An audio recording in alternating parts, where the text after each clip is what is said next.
Bueno, oiga, y se acerca ya el cuarto informe de gobierno del presidente Andrés Manuel López Obrador y los spots publicitarios ya están presentando algunas contradicciones. Y entonces el presidente presume los logros pues en diversos temas, ¿no? Seguridad, salud, economía, pero muchos de ellos están muy alejados de la realidad. Y aquí le voy a presentar algunos ejemplos de estas inconsistencias.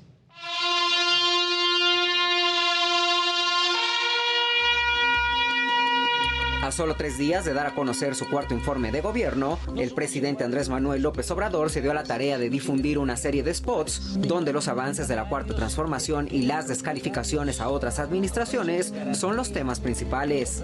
Estos mensajes han dejado al descubierto una serie de inconsistencias entre lo dicho por el presidente López Obrador y lo que en realidad se vive en el país. Por ejemplo, el mandatario señaló los graves problemas que tuvieron otras administraciones en el sector salud al tratar de privatizarlo. Pero olvidó que desde 2019 su gobierno ha tenido que enfrentar diversas polémicas, entre las que destacan la cancelación del Seguro Popular, la pandemia por COVID-19 y el desabasto de medicamentos.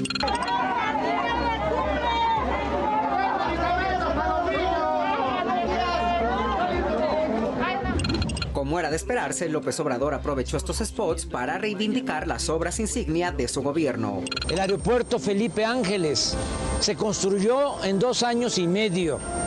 Nos ahorramos 100,000 millones de pesos. Es el mejor aeropuerto de América Latina. Sin embargo, el presidente olvida que hasta el día de hoy no existe ningún ranking aeroportuario nacional o internacional en el que aparezca el aeropuerto Felipe Ángeles. Y según especialistas y sus propios usuarios, la terminal aérea aún presenta problemas de accesos, rutas y certificación. El desabasto de agua es otro de los temas que el presidente toca en sus famosos spots. Y aunque afirma que durante estos 44 meses de mandato ya está resolviendo el problema, la realidad es que la falta de agua en diversas zonas del país persiste.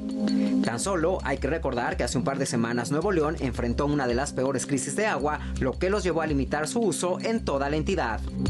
Todos tenemos que cambiar hábitos y todos tenemos que ponernos la cachucha de cuidar el agua.